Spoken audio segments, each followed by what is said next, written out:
Hi అండి, నేను మీ Chandrika. Welcome back to Ask Wonders. ఈరోజు వీడియోలో నవరాత్రి స్పెషల్ రెండవ రోజు ప్రసాదాన్ని చూపించబోతున్నానండి. గాయత్రీదేవికి ఎంతో ఇష్టమైన కొబ్బరి అన్నాన్ని చూపించబోతున్నాను.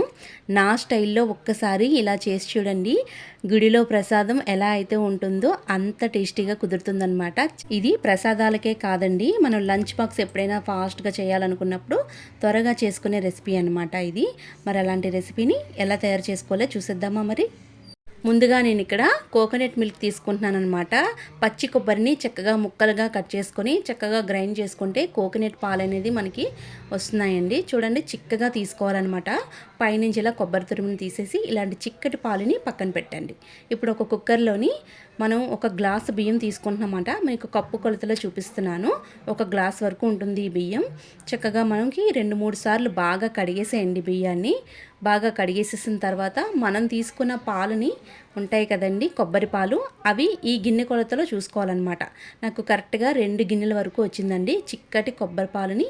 ఇలా 2 కప్పుల వరకు వేసేసుకోండి. ఇప్పుడు ఇందులోకి రుచికి సరిపడగా ఉప్పుని కూడా యాడ్ చేసుకోవాలి. 1 టేబుల్ స్పూన్ వేయండి.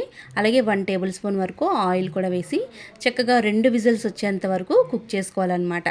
చూస్తున్నారు కదా, చక్కగా స్టవ్ మీద పెట్టేసుకొని 2 విజిల్స్ అయితే రానివ్వండి.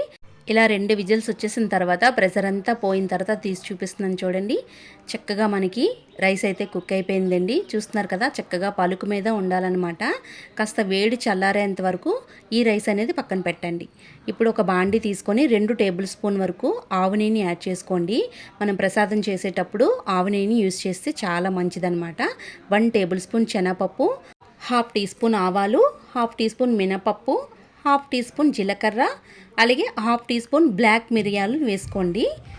వేసి దోరగా వేయించుకోవాలన్నమాట. ఇలా చూస్తున్నారు కదా, చక్కగా మాడిపోకుండా లో టు మీడియంలో పెట్టి చక్కగా వేయించుకోండి.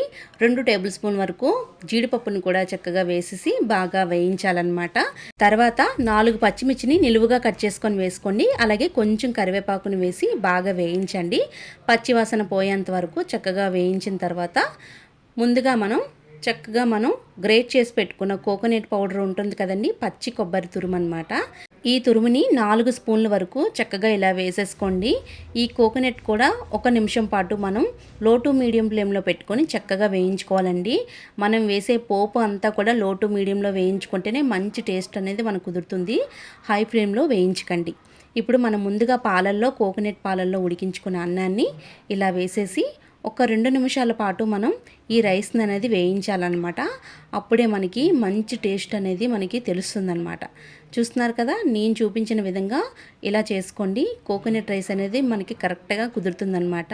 ఇలా ఎప్పుడైనా సరే ప్రసాదాలు చేసేటప్పుడు చాలా ఫాస్ట్గా మనం చేసుకునే ప్రసాదం అని చెప్పవచ్చండి. అలాగే లంచ్ బాక్స్ కూడా ఈజీగా చేసుకోవచ్చు. అంతేనండి, ఎంతో సింపుల్గా అమ్మవారికి నైవేద్యంగా ఈరోజు కొబ్బరి అన్నాన్ని చేశాను కదండి. మీకు నచ్చింది కదా, నచ్చిందని అనుకుంటున్నాను. మరి ఇలాంటి వీడియోని మీరు ఇంట్లో చూసి ట్రై చేయండి. ఈ కోకోనట్ రైస్ని ట్రై చేసి మీకు ఎలా కుదిరిందో నాతో కామెంట్ సెక్షన్లో కామెంట్ చేయండి. ఈ వీడియో మీకు నచ్చినట్టయితే లైక్ చేయండి, షేర్ చేయండి. మీ అమూల్యమైన ఫీడ్బ్యాక్ని కామెంట్ సెక్షన్లో కామెంట్ చేయండి. మరిన్ని వీడియోస్ కోసం మా ఛానల్ని సబ్స్క్రైబ్ చేయండి. Thank you for all.